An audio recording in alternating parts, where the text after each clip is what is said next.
Our first child voice presenter for this final session is 10-year-old Katana Presevic. Katana goes to Rochdale South State School and likes the performing arts.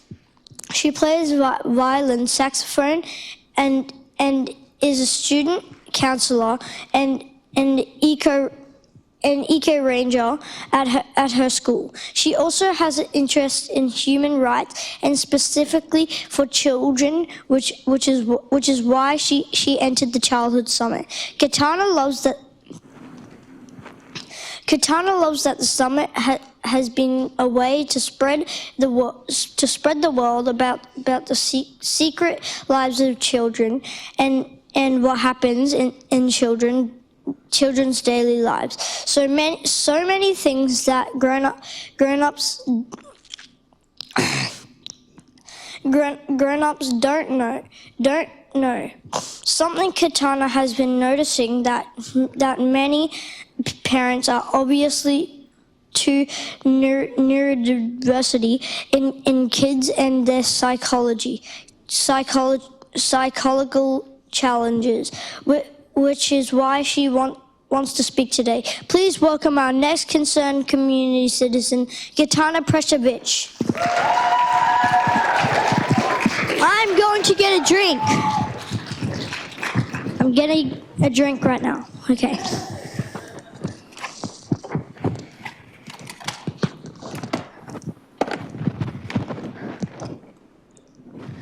Hi, I'm Katana Presevic, and I'm going to be talking about children's psychological health and neurodiversity, and how it affects us and how people can make a change.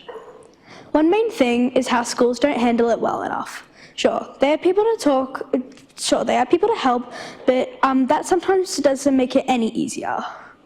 So, first, what is psychological health and neurodiversity? Psychological health is relating to our brains, and it affects how we think, feel, and act. It is so important through all stages of life, from a child to a senior. Psychological conditions can include things like depression and anxiety, which all people of all ages can have. Neurodiversity is how different people's brains function differently. Challenges that may fall under the category of neurodiverse are ADHD, autism, and dyslexia, but that's not all. Challenges are not problems. They can just be tough to handle sometimes. A lot of things happen at school that parents are completely unaware of. Kids don't get short breaks during heavy learning, but last year I had a teacher, Miss Lambros, who gave us real breaks in class by getting to move around, which helped us get our brains working and to give us some motivation.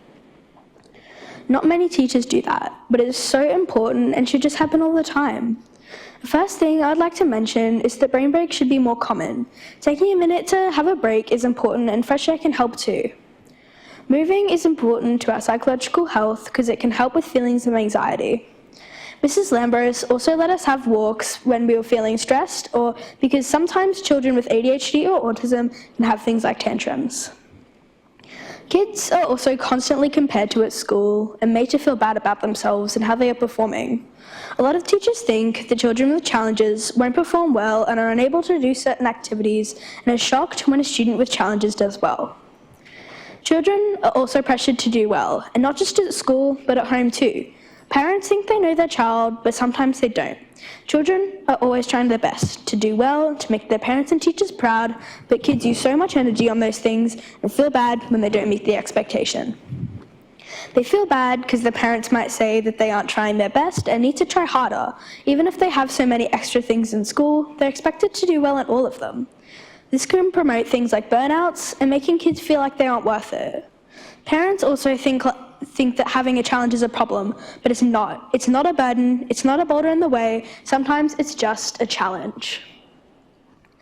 Also, a big problem that schools have is that kids can't have anything to fidget with, even if it helps us focus.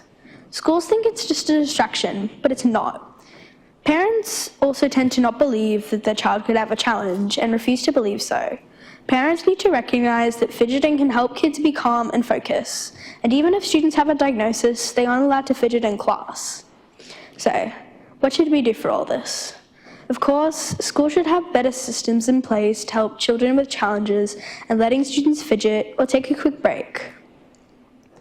Another thing we can do is make our curriculum no longer based on comparison and teach us to stop comparing students and giving them all the encouragement they need.